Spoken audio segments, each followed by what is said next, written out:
Hi friends, ഇതെൻ്റെ കുഞ്ഞു പരുവം പോലെ എൻ്റെ പാർലറിൽ വരുന്ന കസ്റ്റമറാണ്. മോളെ നല്ല ക്യൂട്ടാണ് കാണാൻ. ചെറിയ പ്രായം മുതലേ വരുമ്പോൾ എന്നോട് പറയും, ആൻറ്റി എനിക്ക് ഇന്നലെ ഹെയർ കട്ട് വെട്ടിത്തരണം എന്ന്. അന്ന് അപ്പനും അമ്മയും സമ്മതിക്കാത്തതുകൊണ്ടും മുടി വളർത്താൻ പറ്റാത്തത് കൊണ്ടും ഞാൻ ഹെയർ കട്ടാണ് മോളെ എന്ന് പറഞ്ഞ് സമാധാനിപ്പിച്ച് ഒരു ബോയ് കട്ട് അടിച്ചങ്ങ് വിടും.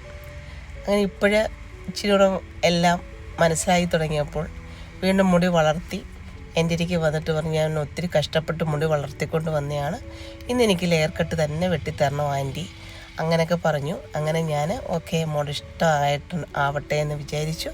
ഞാനൊരു ലെയർ കട്ട് കുറച്ച് ഹെയറേ ഉള്ളൂ എങ്കിലും അതിൽ വെച്ച് തന്നെ ഞാനൊരു ലെയർ കട്ട് വെട്ടി. മോൾ ഒത്തിരി സന്തോഷത്തോടെ പോയി. കണ്ണാടിയിലൊക്കെ നോക്കി തിരിഞ്ഞു മറിഞ്ഞുമൊക്കെ നോക്കി ഒത്തിരി ഹാപ്പിയായി. എന്നിട്ട് പറഞ്ഞു, ഞാൻ സ്കൂളിലുള്ള എൻ്റെ ഫ്രണ്ട്സിനോടെല്ലാം പറയാം ആൻറ്റിയുടെ ഷോപ്പിൽ വന്ന് ലെയർ കട്ട് വെട്ടണം, അതുപോലെ ആൻറ്റിക്ക് യൂട്യൂബ് ഉണ്ട്, അതിനകത്ത് സബ്സ്ക്രൈബ് ചെയ്യണം. ഉടനെ തന്നെ മോളുടെ ഫോൺ എടുത്ത് സബ്സ്ക്രൈബ് ചെയ്തു. ഇനി ഫ്രണ്ട്സിനെ കൊണ്ടെല്ലാം ചെയ്യിപ്പിക്കുമെന്ന് പറഞ്ഞു. അങ്ങനെ ഒത്തിരി ഹാപ്പിയായി. അതുപോലെ തന്നെ ഇതുവരെ നിങ്ങൾ എൻ്റെ ചാനൽ കണ്ടിട്ടില്ല എങ്കിൽ നിങ്ങൾ കാണണം, മറക്കാതെ കാണുക. അതുപോലെ സബ്സ്ക്രൈബ് ചെയ്യാൻ മറക്കരുത്. ഓക്കേ.